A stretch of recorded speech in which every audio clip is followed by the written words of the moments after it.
Ils sont venus nombreux, les spectateurs. À quelques jours de l'été, le Festival des Arts de Rue Les Embarqués a déployé ses représentations au parc de loisirs de l'Héripoz. Au programme, exploration de différentes expressions artistiques, spectacles envoûtants et le plein d'émotions entre terre et eau.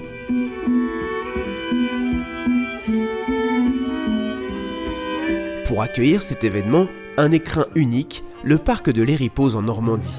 Cet équipement de loisirs est situé dans le département de l'Eure, sur la rive gauche d'un méandre de la Seine, à 30 km en amont de Rouen.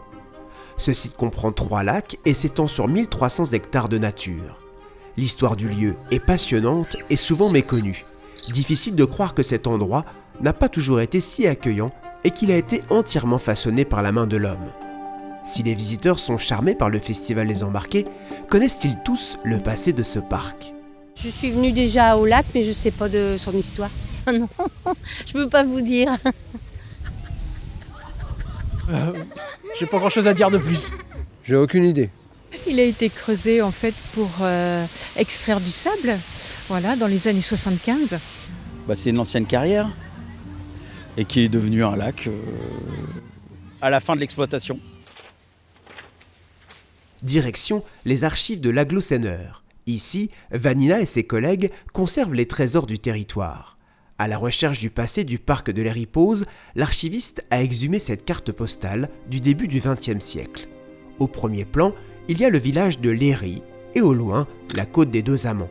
Entre deux, des terres, une route, quelques bosquets, mais aucun lac, aucune étendue d'eau. Cet incroyable vestige du passé montre bien ce qu'était cet endroit il y a plus de 100 ans, des terres fertiles cultivées et des pâturages. En 1834, sur le plan cadastral napoléonien, c'est flagrant, on a vraiment le village en bord de Seine et un grand espace vide, avec quelques parcelles exploitées, mais sans plus. Dans les archives, on trouve des traces de petites exploitations de carrières sur ce bout de terre entre 1871 et 1931. Au sortir de la Seconde Guerre mondiale, il faut reconstruire. Le destin de cette riche parcelle est scellé. Pour reconstruire, il faut du béton, du ciment. Et pour faire du béton et du ciment, il faut du sable. On va avoir des carriers d'envergure locale ou nationale qui vont se dire il faut trouver des gisements de sable. Et il y en a un pas très loin d'ici, qui est ce qu'on appelle le bassin alluvionnaire de Pose.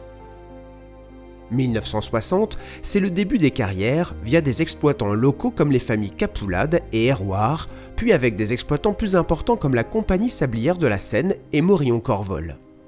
En 1967, ils décident de s'associer via un groupement d'intérêt économique, le groupement des exploitants de Pose, et ils se répartissent le terrain. Le lieu est choisi pour la richesse alluvionnaire de son sol, mais aussi pour sa proximité avec la Seine et le transport fluvial. Guy Grenier est retraité des carrières de l'Héripoz. Ce conducteur de pousseur a fait tout son parcours professionnel ici. Les gisements étaient déjà importants et on était à proximité de la Seine. Pour la navigation des bateaux, c'était beaucoup plus intéressant pour le transport, bien sûr, parce que c'était des gros tonnages. On transportait 5000 tonnes. Des convois de 5000 tonnes, ça, on ne peut pas faire par le camion. C'était la région parisienne qu'on ravitaillait, donc vous imaginez un peu 300 camions pour aller en région parisienne. En étant dans la boucle de la Seine, on pouvait installer un port, faire une extraction à proximité et pouvoir charger les bateaux pour alimenter Paris en granulat. À l'époque, le terrain est exploité, mais son avenir est incertain. On est dans les années 60, il y a l'urgence effectivement d'extraire, mais on ne pense pas du tout à ce qu'on va en faire. Et il y avait le risque que ça devienne vraiment un dépotoir, une poubelle en quelque sorte, à ciel ouvert. Et donc c'est à la fin des années 70 que le ministère de la Jeunesse et des Sports dit on pourrait peut-être en faire une base de loisirs, et qu'à la suite de ça, il y a la création du syndicat mixte de la base de l'Héripoz qui se met en place. Il y a eu ce permis d'exploiter qui a été donné, et puis il y a eu des contreparties qui ont été demandées aux carriers en disant à la fin de l'exploitation, il faut que vous rendiez ce lieu avec tel et tel aménagement. Et là, c'est tout le rôle du syndicat mixte qui a fait un schéma directeur d'aménagement de l'ensemble du site en disant là on va faire une plage, là on va faire un bassin d'aviron, et puis les aménagements, des pistes cyclables, etc. Donc il y a eu un certain nombre de choses qui ont été demandées en contrepartie aux carriers, donc Morillon-Corvol puis Cemex. Les aménagements des carriers, additionnés aux investissements publics, permettent de mettre en œuvre une multitude de services. Pour chaque terrain exploité, une destination est définie. En 1978, un premier établissement voit le jour au lac du Ménil, étendue d'eau de 75 hectares. Ici, on pratique essentiellement du sport. On accueille des scolaires et des groupes sportifs qui viennent pratiquer différents sports, à savoir de l'aviron, de la voile, du tir à l'arc également, des tennis, de l'escalade, du VTT et du parcours d'orientation. En 1985, un autre espace aquatique de 350 hectares ouvre au public, le lac des Deux Amants. Dédié à la détente, avec des plages surveillées, des aires de jeu, les utilisateurs peuvent également y pratiquer des activités nautiques comme le pédalo, le canoë-kayak, le paddle et même du téléski nautique. Des sentiers cyclables sont également aménagés tout autour du parc. Prisé des familles, le lac des Deux Amants est propice à la détente. En 1989, un terrain de golf de 18 trous de 75 hectares s'implante. Agréable, accessible et doté d'un parcours relativement plat, il présente de nombreux obstacles d'eau et des greens techniques. En 2012, une serre tropicale et un parc zoologique s'installent sur les berges du lac. Nommé Biotropica, ce site propose une immersion tropicale avec des espèces animales et végétales du monde entier dans un cadre ludique et éducatif.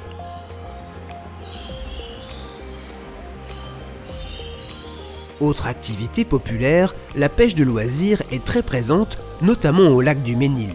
Les pêcheurs trouvent ici une grande variété de poissons, comme la carpe, le brochet, le sandre, la perche, les gardons et brèmes. Près du barrage de l'Héripose, on trouve même une chambre d'observation des poissons. Il y a beaucoup de diversité de poissons, c'est apaisant de pêcher sous les frondaisons, il fait bon, il fait beau et voilà. Au parc de loisirs de l'Héripose, le slow tourisme est le maître mot. Situé à 1 heure seulement de Paris et de la Picardie, le site accueille de nombreux visiteurs toute l'année. Pour les accueillir, une offre hôtelière a été mise en place.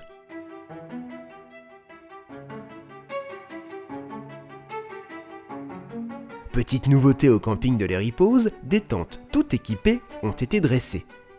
Vous avez tout ce qu'il faut, à savoir un réfrigérateur, un micro-ondes, un coin repas avec une petite plaque et la vaisselle est également fournie. Voilà, et pour le couchage, vous avez 2 chambres ici où la literie est fournie. Voilà. Les gens ont besoin, lorsqu'ils ont une vie trépidante tout au long de la semaine, de pouvoir se poser, se ressourcer. Et le site de l'Héripose est particulièrement approprié pour ce genre de déconnexion. D'autres projets de développement touristique devraient voir le jour à l'avenir, avec la construction d'un éco-hôtel d'une 100aine de chambres et d'une 30aine de lodges, ou bien encore l'installation d'un royaume des oiseaux qui devrait être installé sur le lac des Deux Amants. Autre lac exceptionnel de 45 hectares situé au parc de loisirs de l'Héripose, la réserve ornithologique de la Grande Noé. Située sur un couloir migratoire important, cette réserve abrite plus de 210 espèces d'oiseaux tout au long de l'année et constitue un lieu de repos et de nidification, notamment les canards, les hérons, les oies et divers passereaux. Gérard Debout et sa femme sont des passionnés d'ornithologie. Il ne manque pas une occasion de venir observer les espèces rares de passage. On entend les jeunes cormorans. On va dire qu'il a été choisi, parce qu'on aurait pu choisir autre chose, de consacrer ce plan d'eau à la nature et en particulier aux oiseaux. Donc c'est comme ça qu'a été créé, il y a plus de 30 ans maintenant, la réserve ornithologique de la Grande Noé. C'est un succès. Dernier né du parc de loisirs de l'Héripose, le bassin d'aviron et de canoë-kayak. Le bassin d'aviron, donc c'est un équipement qui a été initié il y a plusieurs années au moment de l'exploitation des carrières. La fin de l'exploitation s'est terminée en 2023 et aujourd'hui donc on a un bassin complet de 2100 mètres qui permet d'organiser des compétitions d'envergure nationale. En fait, quand on voit tout ce qui s'est passé, eh bien, c'est une transformation réussie d'un site de 1300 hectares où c'est un vrai lieu de tranquillité, de ressourcement pour les habitants locaux, mais aussi pour des touristes qui viennent alimenter une économie touristique et créer des emplois touristiques fiables, non délocalisables et plutôt agréables. Et ici, c'est un lieu de reconnexion à la nature, c'est un lieu où on puise de l'énergie, où on retrouve la joie de vivre, la joie d'être ensemble, avec des amis, en famille, et qui nous permet de repartir et d'être regonflés dans la vie de tous les jours.